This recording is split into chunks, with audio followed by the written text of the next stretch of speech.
Hi guys, welcome to Pepcoding. So इस video में हम डिस्कस करेंगे सर्चिंग एंड सॉर्टिंग सीरीज का एक नया क्वेश्चन जो है हमारा चॉकलेट डिस्ट्रीब्यूशन। तो इस क्वेश्चन में हमें क्या करना है, हमें गिवन होगी एन नंबर्स, एन पैकेट्स दिए होंगे चॉकलेट के, और जो एरे AR और फाइव मतलब हर इंडेक्स पे हमारे पास क्या होगा, उस पैकेट में कितने नंबर ऑफ चॉकलेट्स है, ठीक है। और हमारे पास m स्टूडेंट्स गिवन है हमें, तो हमारा टास्क क्या है कि उन m स्टूडेंट्स के बीच हमें इन n नंबर ऑफ चॉकलेट्स को मतलब लाइक इन n पैकेट्स को डिस्ट्रीब्यूट करना है इस तरीके से कि हर एक स्टूडेंट के पास एग्जैक्टली एक ही चॉकलेट आए, ठीक है। और जो डिफरेंस है हमारा maximum number of chocolates given to a student and minimum number of chocolates given to a student is minimum.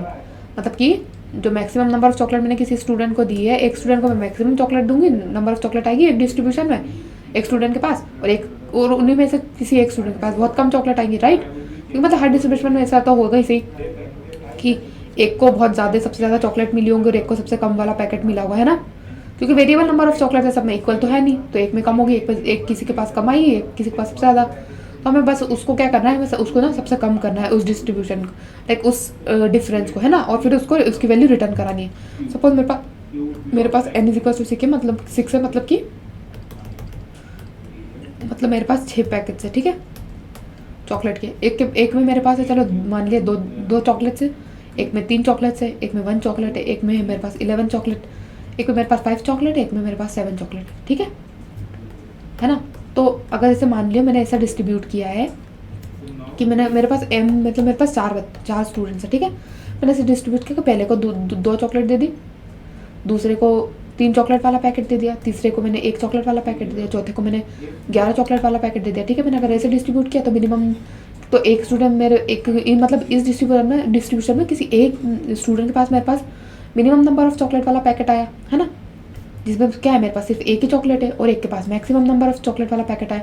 तो इसमें क्या हुआ, इसमें डिफरेंस ज़्यादा ही आ गया, है ना। मतलब एक को क्या हुआ, एक को हमने थोड़ी ज़्यादा ही चॉकलेट, कहीं ज़्यादा चॉकलेट दी, तो एक को मैंने बहुत ही कम चॉकलेट दी, तो इसमें डिफरेंस आ गया 10 का, है ना।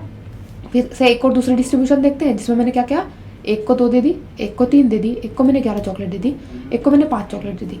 तो अब क्या हुआ, तो इसमें जो मिनिमम है वो मेरा 2 है, मतलब एक को मैंने क्या दिया, पहले मैक्सिमम तो 11 है और मिनिमम क्या है, एक को मैंने क्या किया, 2 चॉकलेट वाला पैकेट दे दिया, है ना। मिनिमम वाला जो पैकेट है मेरा वो तो 2 चॉकलेट्स वाला पैकेट, तो अभी भी डिफरेंस मेरे पास 9 है। फिर से एक और डिस्ट्रीब्यूशन देखते हैं, ठीक है।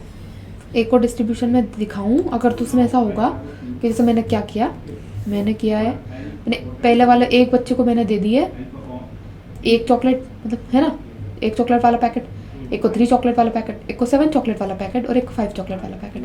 तो इसमें जो मेरा डिफरेंस आ रहा है ना वो क्या है, एक को मैंने सिर्फ 1 चॉकलेट वाला पैकेट दिया और मैक्सिमम सबसे ज़्यादा मैंने एक बच्चे को 7 चॉकलेट वाला पैकेट दे दिया, तो डिफरेंस यहाँ पे 6 आ गया, है ना, इस डिस्ट्रीब्यूशन में।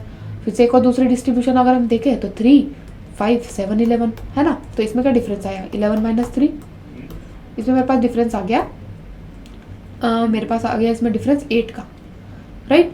तो अभी हमें क्या करना है, हमें ना इस डिफरेंस को मिनिमाइज करना है। तो इस डिस्ट्रीब्यूशन में ना मेरे पास सबसे ज़्यादा कम, मतलब इस वाले डिस्ट्रीब्यूशन में अभी तक जितनी हमने देखी इन चारों में से ये वाली जो डिस्ट्रीब्यूशन है ना, इसमें सबसे कम डिफरेंस आ रहा है, राइट। तो ये वाली मतलब डिस्ट्रीब्यूशन हमारी सही है थोड़ी, और हमें क्या रिटर्न कराना है कि मिनिमाइज कर सकते हैं हम मैक्स माइनस मिन को, है ना।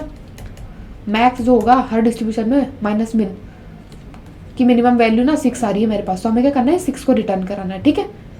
मतलब कि हमें क्या करना है, हमारा मेन टारगेट क्या होगा कि हम जो है जो स्टूडेंट्स हम चॉकलेट डिस्ट्रीब्यूट करें ना, तो जो मिनिमम वाला है ना उसके पास मतलब उसके पास बहुत कम, उसके पास जितनी कम वो आई ना चॉकलेट्स, और मैक्सिमम वाला है ना उसके पास जितनी ज़्यादा सबसे ज़्यादा चॉकलेट आई ना, तो मतलब उन दोनों में डिफरेंस ज़्यादा ना हो। मतलब अगर ऐसा बोलती ना मैं कि एक के पास 2, 3, 4, 5 वाली ऐसा डिस्ट्रीब्यूशन है मेरे पास, एक के पास 5 आ रही है, एक के पास 2 आ रही है, तो इन दोनों का डिफरेंस क्या है, 3 है। मतलब जो it's not that big, right. मतलब इन दोनों में इतना ज़्यादा डिफरेंस नहीं है, लेकिन इस वाले डिस्ट्रीब्यूशन में अगर हम देखें तो इसमें कितना ज़्यादा डिफरेंस है। तो एक को मैंने कोई कहीं बहुत ज़्यादा ही चॉकलेट दे दी, एक को मैंने बहुत कम चॉकलेट दी है। तो इस वाले में फर्स्ट वाले में इसमें मैंने कहीं ज़्यादा ही चॉकलेट दे दी, मतलब 11 बहुत ज़्यादा हो गई एक स्टूडेंट के पास, और एक के पास सिर्फ 1 ही चॉकलेट दी है। मतलब ये क्या है, ये ज़्यादा बड़ा डिफरेंस हो गया ना, ये हमें अवॉइड करना है। हमें क्या करना है, और डिस्ट्रीब्यूट तो करनी है, लेकिन ऐसे करनी है कि जिसको सबसे ज़्यादा मिली है और जिसको सबसे कम मिली है उन दोनों में ज़्यादा डिफरेंस था, ठीक है। तो अब हम इसको कैसा कर सकते हैं, इसके अप्रोच देखते हैं। जैसे मेरी एरे है 2 3 1 11 5 7, 2 3 फिर से बना लेते हैं, 2 2 3 1 11 5 और 7, ठीक है। ये है मेरी एरे। अब मैं ऐसा बोलूँ कि अगर मुझे ऐसा डिस्ट्रीब्यूशन करना ही है तो मैं ऐसा डिस्ट्रीब्यूशन क्यों नहीं करूँ, मतलब मैं ऐसा कर लूँ ना कि मैं सबसे पहले सबको सॉर्ट ही कर लूँ। मतलब मैं देख लूँ कि सबसे मिनिमम वाली वैल्यू जो है मेरी इंडेक्स नंबर 0 पे 1 2 3 4 1 2 3 और क्या है हमारे पास 5 है 7 है और 11 है, ठीक है। तो अगर मैं इसको सॉर्ट कर लिया ना मैंने सारे को, तो इधर मतलब मैं इस वाले डिस्ट्रीब्यूशन को तो अवॉइड कर दूंगी जिसमें 1 जो है मेरे पास मिनिमम आ रहा है, 11 जो है मेरे पास मैक्सिमम वाला है। मैं ये वाला डिस्ट्रीब्यूशन अवॉइड भी कर सकती हूँ, है ना। तो मतलब मैं क्या करूँगी, मैं सिर्फ ये वाला डिस्ट्रीब्यूशन कर दूंगी, मतलब पहले को 3 दे दूंगी, दूसरे को 5 दे दूंगी, तीसरे को मैं 7 दे दूंगी, चौथे वाले को मैं 11 दे दूंगी, ठीक है। मैं ये वाला डिस्ट्रीब्यूशन कर दूंगी। तो इस वाले डिस्ट्रीब्यूशन में क्या होगा, 11 - 3 में मुझे देगा 8, ठीक है। अगर अगर क्या ऐसा कोई सा भी डिस्ट्रीब्यूशन है इस एरे में जहाँ पे मेरा मैक्सिमम 11 है और मेरा मिनिमम 3 से कम है, क्या यहाँ पे ऐसा कोई डिस्ट्रीब्यूशन है इसमें मैं मैक्सिमम को 11 ले लूँ और मिनिमम मेरा 3 से ज़्यादा हो तो डिफरेंस कम आए? नहीं है ना, क्योंकि अगर जैसे मैंने ऐसा डिस्ट्रीब्यूशन कर दिया कि 5 7 11 3, तो इसमें तो डिफरेंस मेरे पास 8 आ गया, है ना। लेकिन अब मेरे पास 3 से बड़ा तो कोई ऐसा नंबर, मतलब ऐसा कोई नंबर है नहीं कि इसमें मैं 4 मतलब 5 जिसमें मैं 11 माइनस दैट नंबर वाला डिफरेंस बहुत कम आए, ऐसा तो कुछ हो ही नहीं रहा है। क्योंकि 3 को तो मेरे को इंक्लूड करना ही पड़ेगा, क्योंकि एक ही है एक ही है एक ही है, मतलब एक और कोई सा एलिमेंट में इधर से तो ले सकती ही नहीं, तो मतलब 3 ही होगा ना, इसके इधर तो मैं एलिमेंट लूँगी ही नहीं। तो मेरी एक फ्रेम ऐसी बन गई, ठीक है। अब फिर मेरी एक फ्रेम यहाँ से बन गई, मैंने 2 3 5 7 वाली बना ली। 2 3 5 7 वाली अगर मैंने फ्रेम बना ली, मतलब मेरे पास 4 स्टूडेंट तो है ही सही, m=4। तो जब मैं ये वाली मैंने फ्रेम बनाई, तो जब मैं 2 को मिनिमम मान रही हूँ ना, तो मेरे पास मैं 7 से ज़्यादा बड़ा नंबर ले ही नहीं सकती, मतलब ये फ्रेम सिर्फ इतनी आएगी। अगर मैं 7 से ज़्यादा बड़ा ले लिया तो मतलब मेरा डिफरेंस इंक्रीज हो जाएगा बेसिकली, है ना। तो ये मेरी फ्रेम सिर्फ इतनी हो सकती है, मतलब कि जहाँ पे मेरा 2 मिनिमम हो और 7 मैक्सिमम हो। तो ये मेरे को सबसे ज़्यादा ऑप्टिमल आंसर, मतलब सबसे कम डिफरेंस देगा, जो कि 5 के बराबर। क्योंकि अगर मैंने यहाँ से 7 इसी 7 वाले डिस्ट्रीब्यूशन के लिए अगर मैंने 2 से कम वाला कोई एलिमेंट ले लिया ना, जैसे मैंने 1 ले लिया, तो मिनिमम मेरे पास 1 होगा, तो मतलब ये डिफरेंस जो है 6 हो जाएगा, मतलब ये डिफरेंस इंक्रीज ही होगा। तो मतलब बेस्ट मेरी फ्रेम बस यही थी अभी तक, है ना। मतलब यही डिस्ट्रीब्यूशन कर सकती हूँ मैं, मतलब कि आई क्या है मेरा 1 है, 1 + 4 4 क्या है मेरा 1 + 4 - 1 1 + 4 - 1 दैट इज 1 + 3, जो कि ये 4th इंडेक्स वो है 7। मतलब 1 से लेके 4th इंडेक्स वाली फ्रेम ही मेरे पास अभी तक सबसे ऑप्टिमल आंसर देगी, जहाँ पे मेरा मिनिमम 2 है। नाउ इफ़ आई से कि मेरा मिनिमम है 1, तो यहाँ से मैं क्या फ्रेम ले सकती हूँ, यहाँ से मैं 1 2 3 5 वाली फ्रेम ही ले सकती हूँ, 1 2 3 5 वाली, है ना। क्योंकि अगर मैं 5 से बड़ी वाली अगर मैं इस 1 के लिए अगर कुछ आगे और भी लूँगी ना, तो मेरे को ये डिफरेंस इंक्रीज ही करता दिखेगा। मतलब कि अभी तो मेरा 4 है, अगर मैंने 7 ले लिया ना 1 2 3 और 7, तो ये क्या करेगा 7 - 1, मतलब हमें इंटरमीडिएट नंबर से तो कोई फ़र्क ही नहीं पड़ता, हमें तो बस मिनिमम मैक्सिमम ही देखना है। तो मतलब इस वाले अगर मैं कहीं पे भी 1 ले रही हूँ ना किसी डिस्ट्रीब्यूशन में मिनिमम, तो मुझे मैक्सिमम क्या है, मैं मैक्सिमम 5 ही लूँगी। मतलब मैक्सिमम में बस ज़्यादा से ज़्यादा क्या करूँगी, मैं 5 तक ही ले लूँ। क्योंकि अगर मैं उससे ज़्यादा कुछ लूँगी ना 5 से ज़्यादा वाली बड़ी वैल्यू, तो भी वो मुझे क्या करेगा, मैक्सिमम आंसर ही देगा। मतलब कि 1 - 7 7 - 1 क्या मुझे 6 ही देगा ये, है ना, मुझे 6 ही दे रहा है। तो there is no sense of doing so, मतलब कोई सेंस ही नहीं है। क्योंकि अगर मैं 5 से बड़ी भी वैल्यू लूँगी तो मेरे पास मैक्सिमम आंसर आ रहा है। तो मैं ये वाले डिस्ट्रीब्यूशन के लिए चेक ही नहीं करूँगी, मतलब देखूँगी नहीं। तो मैं क्या करूँगी, मैं इस एरे को सॉर्ट कर लूँगी, फ्रेम्स बनाऊँगी, है ना, i + m - 1 तक की, ठीक है।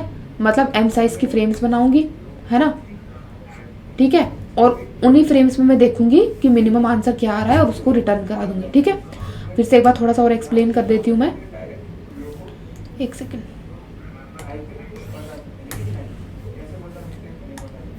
फिर से मैं बताती हूँ। जैसे मेरी एरे क्या थी, मेरी एरे थी, लेट्स से फिर से मैं एक एरे बना लेती हूँ। मेरे पास एरे है 2 5 8 6 11 और 13, ठीक है। सॉर्ट किया अगर इसको तो मेरे पास आया 2 5 6 8 11 13। ठीक है, ये मेरे पास आ गई सॉर्टेड एरे।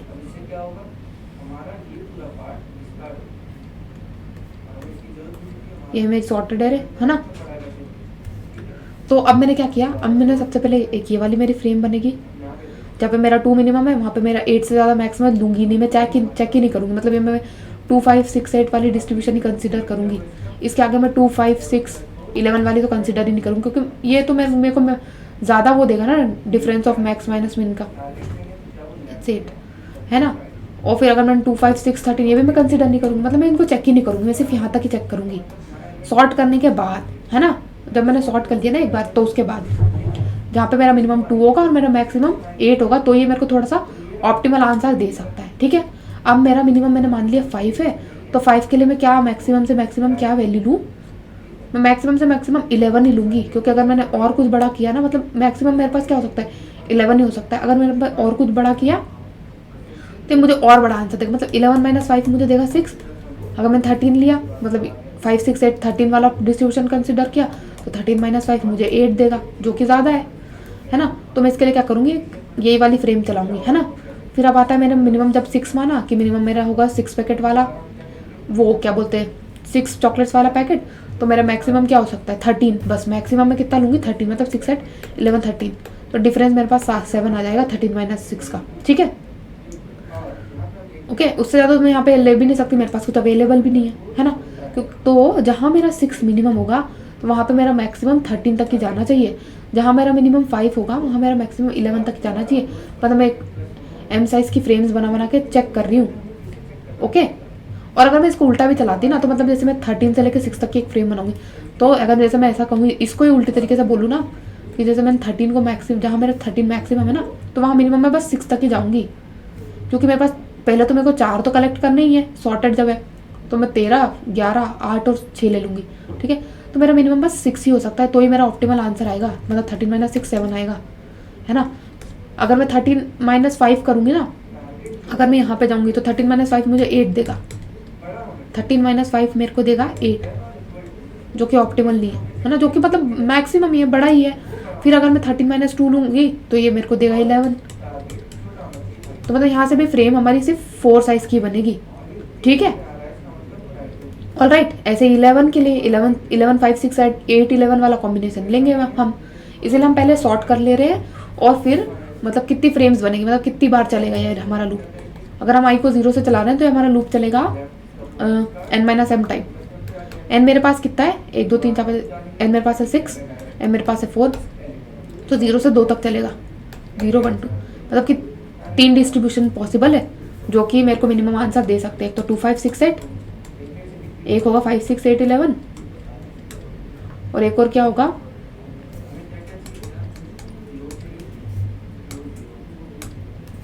एक मेरे पास होगा 5 6 8 11, और एक मेरे पास फिर से एक और होगा 6 8 11 13। इसके आगे तो मैं कोई फ्रेम बना ही नहीं सकती, 8 11 13, और अब 8 11 13, उसके बाद तो कुछ है ही नहीं, क्योंकि और अगर हम ऐसा भी नहीं बोल सकते कि मैं इससे पहले वाले कोई ले लूँ, चलो 6 को ले लिया, तो फिर भी मेरे पास 13 - 6 7 ही आएगा, मतलब कोई फ़ायदा नहीं है ना। और अगर मैं 5 ले लूँगी, तो भी मेरे पास 13 - 5 8 ही आएगा, मतलब प्रीवियस, फिर इसके बाद यहाँ, मतलब यहाँ के लिए इसके बाद वाले वैल्यूज देने का कोई फ़ायदा ही नहीं है, क्योंकि मैं जैसे इधर और बढ़ते जाऊँगी ना, मेरा डिफरेंस मैक्सिमम ही होता जाएगा। ठीक है, क्योंकि मैक्सिमम तो मेरे पास 13 है, तो मैं और प्रीवियस वैल्यू लूँगी, तो डिफरेंस तो बढ़ता ही जाएगा, मेरा तो कोई फ़ायदा है नहीं। ठीक है, तो अब हम क्या करेंगे, सबसे पहले सॉर्ट करेंगे, फिर n - m तक लूप चलाएंगे। ठीक है, और मिनिमम फाइंड आउट करते जाएंगे, और मिनिमम को अपडेट करते जाएंगे। ठीक है, सबसे पहले मेरे पास आएगा int answer, int dot max,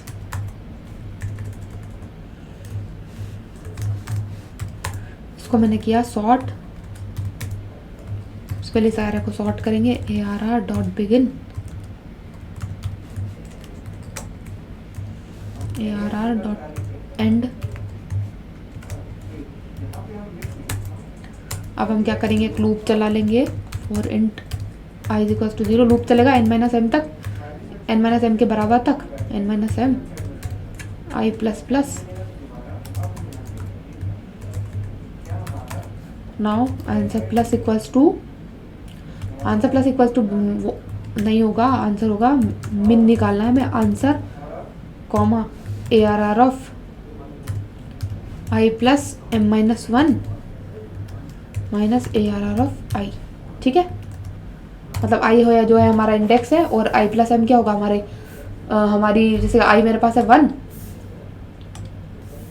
I मेरे पास 1 है तो M मेरे पास 4 था, तो I प्लस 1 कितना होगा 4, मतलब I प्लस 1 कितना, I मेरे पास 1 है, 1 प्लस 4 5 हो गया। तो मैं 5 तक तो जाना नहीं, तो 5 माइनस 1 तक की इंडेक्स होगा, तो जो कि होगा हमारा 4 तक, तो 1 2 3 4 तक चलेगा, है ना। इन इंडेक्स पे वैल्यू चेक करेगी, इसलिए मैंने I प्लस M माइनस 1 किया है, ठीक है।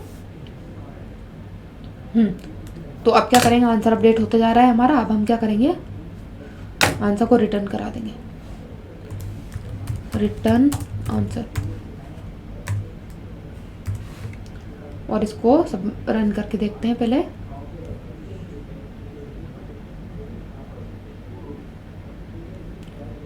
ठीक है, अब मैं इसको ना एक बार जूम कर देती हूँ थोड़ा, ताकि आप देख लो, और फिर से थोड़ा और एक्सप्लेन कर देती हूँ। हाँ, तो मैंने क्या किया है, मैंने इस लाइन में मैक्स, पहले तो मेरा आंसर प्रिपेयर किया, मतलब कि मैंने मान लिया इनिशियली मेरा आंसर है इंट ऑफ मैक्स, मतलब इंट डॉट मैक्स है, ठीक है। फिर मैंने एरे को सॉर्ट किया है, ठीक है, और फिर मैंने उसके बाद क्या किया, एक लूप चलाया, 0 से लेकर n-1 तक चलेगा, मैंने बताया था आपको। फिर 0 से लेकर n-1 तक मतलब नंबर ऑफ डिस्ट्रीब्यूशन हमारे पास कितने होंगे, 0 से लेकर n-1 तक के, उतने हर एक डिस्ट्रीब्यूशन में मैंने क्या किया, मैंने इधर चेक निकाला मैंने मैक्स माइनस मिन, और उसको मेरे मिनिमम से कंपेयर कर लिया, तो इन दोनों का मिनिमम मेरे आंसर में स्टोर हो जाएगा, ठीक है। अभी तक का मिनिमम मेरे आंसर में स्टोर हो जाएगा। जैसे और मिनिमम, और कोई सा डिस्ट्रीब्यूशन मुझे मिनिमम आंसर देगा, तो ये आंसर तो यहाँ पे आंसर अपडेट हो जाएगा, और हम क्या करेंगे, मिनिमम वाले आंसर को रिटर्न करा देंगे, ठीक है। तो 4 लाइन थी कोड की, और बहुत सिंपल सा था, राइट, ठीक है। एक सेकेंड, अब इसको हम सबमिट करके देखते हैं एक बार। सबमिट,